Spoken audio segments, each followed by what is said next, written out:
Bonjour à tous, troisième volet de notre série sur le parc optique en monture X en ce début 2023. Les téléobjectifs. Alors là on va parler plutôt de zoom parce que je vais évacuer assez vite la seule, je pense, focale fixe en monture Fuji de Fuji, c'est le 200 mm f2. Alors, non pas que ce soit un objectif mauvais, évidemment, au contraire, il est excellent. Par contre, vu le prix, vu le poids et vu l'encombrement, moi, ça ne fait pas trop partie des objectifs qui m'intéressent en APS-C.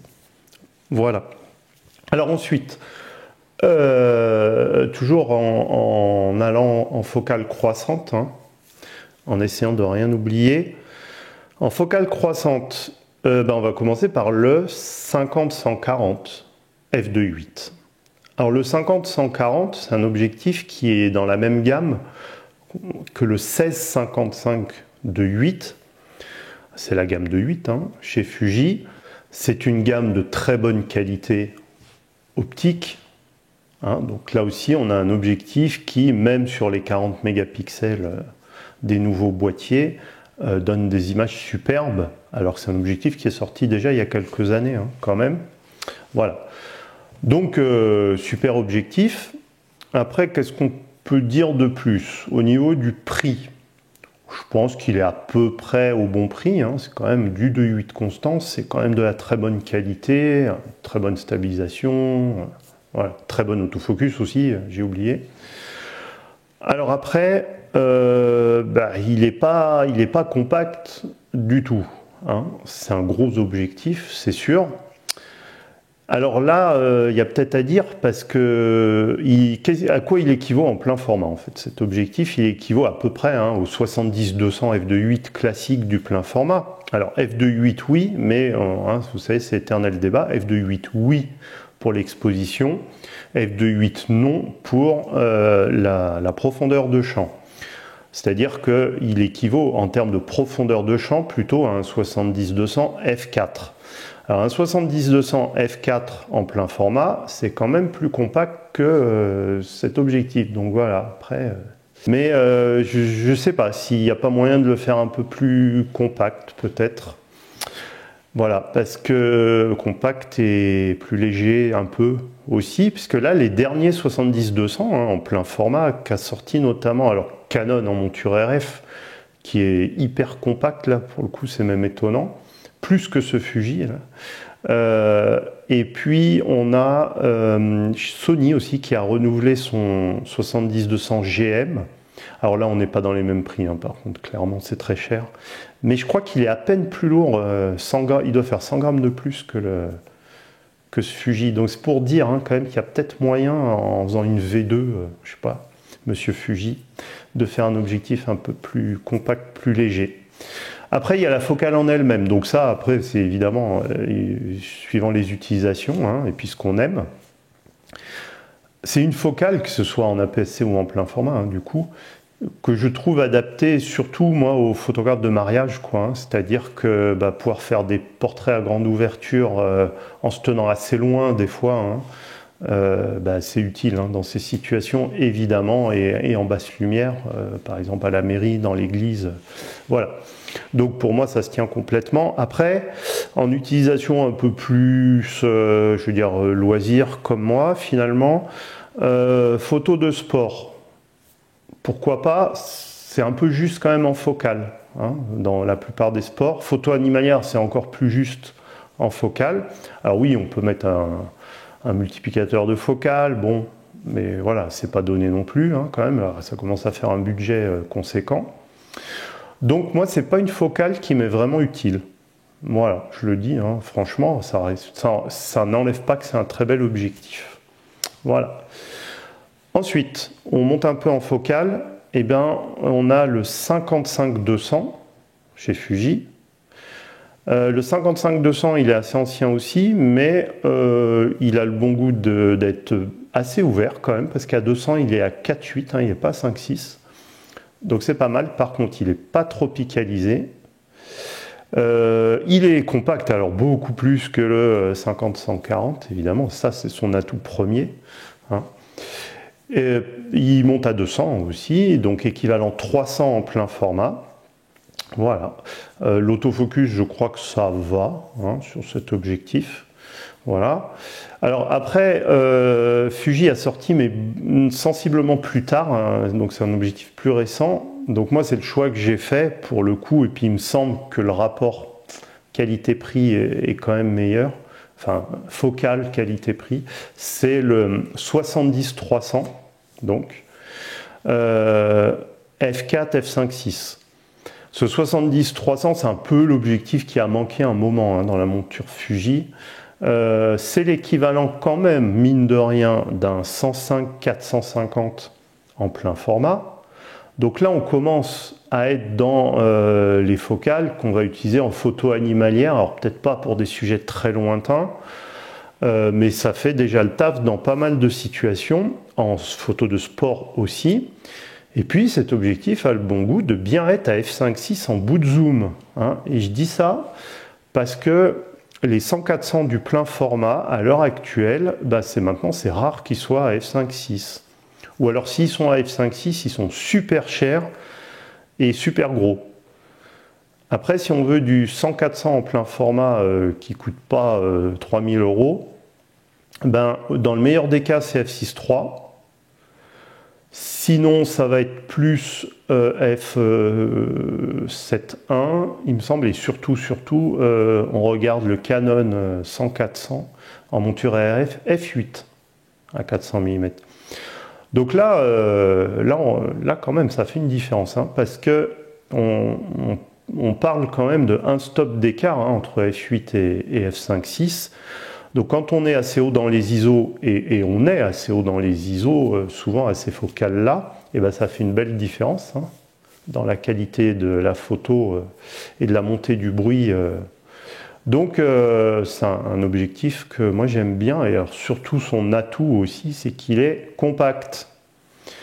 Il est beaucoup plus compact pour le coup que le 50-140, et ça c'est un objectif en fait que vous transportez très facilement. C'est-à-dire, en gros, je vous donne un exemple. Moi, quand je vais me promener, on va dire sans trop savoir ce que je vais photographier, je prends mon petit sac photo, hein, sac d'épaule, et je mets dedans mon XH2S avec son 18-50. Donc, je vous rappelle que le 18-50 pèse 290 grammes et qu'il est tout petit. Hein, et je mets le 70-300 qui pèse 500 grammes. Hein, et qui n'est pas très encombrant dans la poche d'à côté.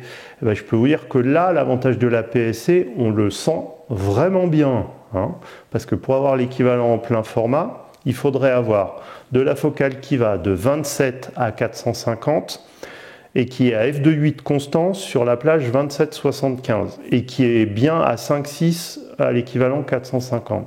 Bon courage hein, pour vous trouver ça en plein format, déjà au même prix. Et au même poids, c'est évidemment mission impossible. Donc c'est là qu'on voit l'avantage de la PSC. Alors si ensuite on veut encore plus en focale, hein, là c'est plus pour la photo animalière. Voilà, chez Fuji, eh ben, on a ce qu'il faut. Hein. Surtout depuis 2022. Hein. Avant 2022, on avait quand même le 100-400, hein, qui est un bel objectif, mais alors il est beau, c'est un beau bébé quoi, hein, aussi. C'est-à-dire que là, on parle, tiens, par rapport au 70-300, en termes de poids hein, et d'encombrement, on parle quasiment d'un facteur 3. Hein. C'est-à-dire qu'il pèse presque 3 fois le poids du 70-300. Hein, je ne sais pas si vous voyez. Alors lui, il est aussi à 5,6, mais cette fois à 400 mm, hein, c'est-à-dire un équivalent 600 en plein format. Donc là, on arrive dans vraiment les super téléobjectifs. Hein. Alors, oui, du coup, si on le compare à un 150-600 du plein format, finalement, il est pas plus lourd, quoi. Il est même plus léger, quoi. C'est sûr, on peut voir les choses comme ça, effectivement. Mais c'est pas le même esprit que le 70-300. Au fait, c'est pas le même prix non plus. Hein. Il coûte 2 fois le prix du 70-300. Alors, optiquement, il est un peu meilleur aussi. J'ai oublié de dire que ce 70-300, optiquement, il est bon. Par contre, le 100-400 est encore meilleur. Voilà. En autofocus, je pense que les deux se valent parce que là, on a vraiment les bons moteurs LM dans les deux, hein, au fait. Et puis, ils sont tous les deux compatibles avec les téléconvertisseurs, hein, le 70-300 aussi. Revenons au 100-400.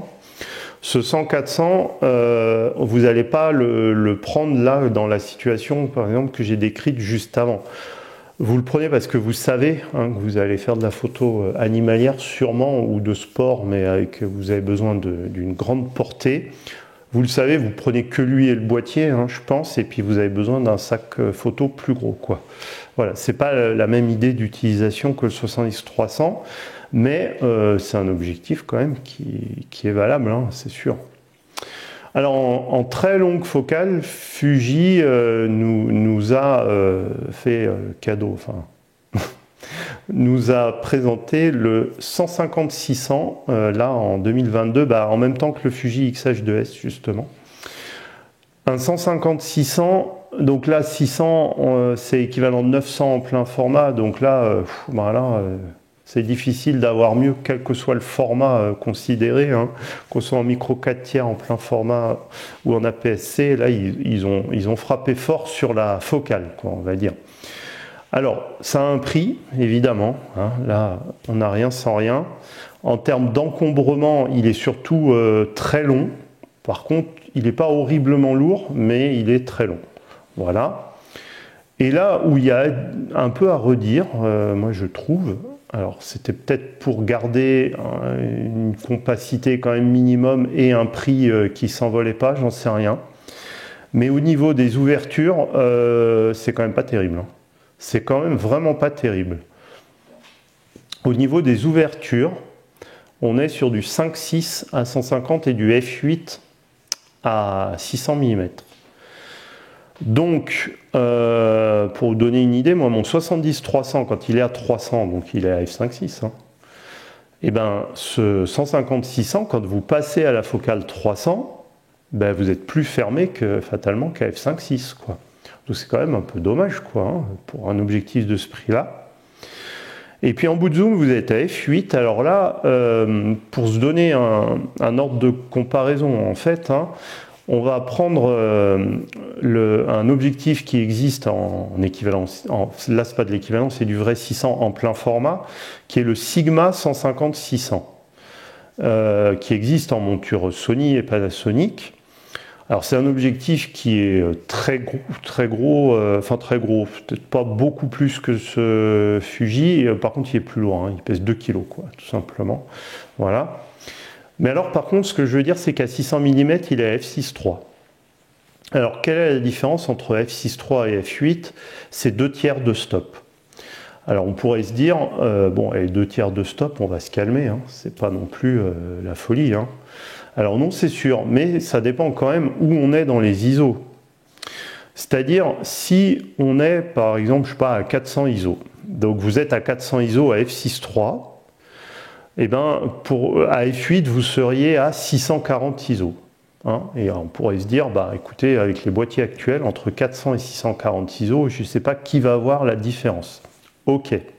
Sauf que quand vous êtes à 600 mm, que vous êtes à des ouvertures fatalement qui ne sont pas quand même super ouvertes, hein, même f6.3 c'est pas super ouvert, bah vous êtes plutôt vers 6400 ISO, d'accord, que vers 400 ISO. Et là, c'est pas la même chanson. Parce que si vous êtes à 6400 ISO à f6.3, vous serez à 10 000 ISO à f8. Et là, c'est plus pareil, parce qu'en fait, la courbe de dégradation due à la montée ISO, hein, c'est-à-dire la dégradation du rapport signal sur bruit, en fait, ce n'est pas une courbe gentiment linéaire, hein. C'est une courbe qui est un peu linéaire au début et puis qui après est ce qu'on appelle exponentielle, hein. Et quand on est dans la tranche 6000, 10 000 ISO, on est sur la partie qui commence à grimper très vite au niveau de la dégradation. Donc on aura une image qui là, oui, sera plus dégradée à 10 000 ISO qu'à 6400. Et donc, je pense qu'il faut être conscient de ça avec cet objectif. Voilà, c'est un petit peu son défaut, je trouve. Voilà. Après, c'est un objectif, par contre, qui est très net, hein, sur sa plage focale. Voilà. Pas de souci là-dessus, heureusement, hein, bien sûr, vu quand même le prix aussi. Voilà. Alors, on va terminer avec cette série des téléobjectifs et des longues focales avec Tamron, qui, alors c'était inattendu, hein, clairement. Tamron a sorti son 150-500 en monture Fuji. Bon, bah tant mieux, hein.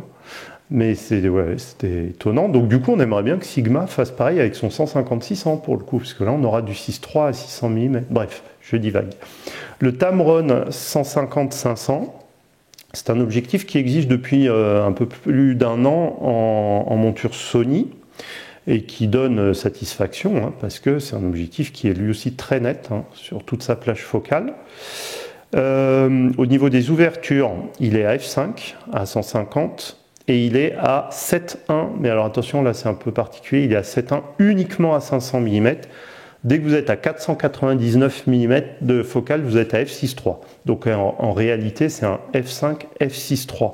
Donc il est plus ouvert que le 150-600 de Fuji. En revanche, il s'arrête à 500, c'est-à-dire que c'est un équivalent 750 mm en plein format. Bah, c'est déjà pas mal, hein, je ne sais pas ce que vous en pensez. Il est un peu plus compact que le Fuji. Alors à voir au niveau du poids, je ne sais pas combien pèse le Fuji, par contre ce 150-500 il est assez lourd, hein, il pèse 1,7 kg. Bah, c'est un objectif plein format, hein, à la base, donc voilà. Mais en tout cas, ça peut le faire, hein, ça peut le faire. Le seul truc, moi je dirais, ah oui, il a un très bon autofocus aussi et une excellente stabilisation. Le seul truc, c'est son prix, moi je trouve. Cet objectif en monture Sony, il coûte, suivant les périodes, entre 1200 et 1300 €, hein, on va dire. À sa sortie, Tamron l'avait mis plus cher et en fait ils ont vite baissé le prix parce que dans les semaines qui ont suivi, Sigma a sorti son 150-600 DGDN et il l'avait placé en plus moins cher que le Tamron. Donc Tamron a dû rectifier le prix en monture Sony. Par contre, en monture Fuji, ils doivent considérer qu'il y a moins de concurrence, hein. Et du coup, le prix, accrochez-vous, c'est 1600 € quoi. Donc au moins 300 € de plus parce que c'est la monture Fuji, c'est pas cool du tout. Et du coup, ça relativise, je trouve, son intérêt, finalement, hein. Je me dis à ce prix-là, bon, certes, on s'arrêtera à 400 mm, mais autant prendre le Fuji 100-400, qui est peut-être 100 € de plus, mais bon, c'est un Fuji, il est à f5.6 quand même, à 400 mm. Voilà, bon, c'est mon avis. Eh bien, je crois qu'on a terminé, hein, pour les longues focales en monture Fuji. Donc, on a quand même ce qu'il faut, hein. Voilà. Alors, puisqu'on a terminé aussi la série de ces 3 petites vidéos, hein, un petit bilan rapide, la monture Fuji X en 2023, c'est quand même sympathique, hein.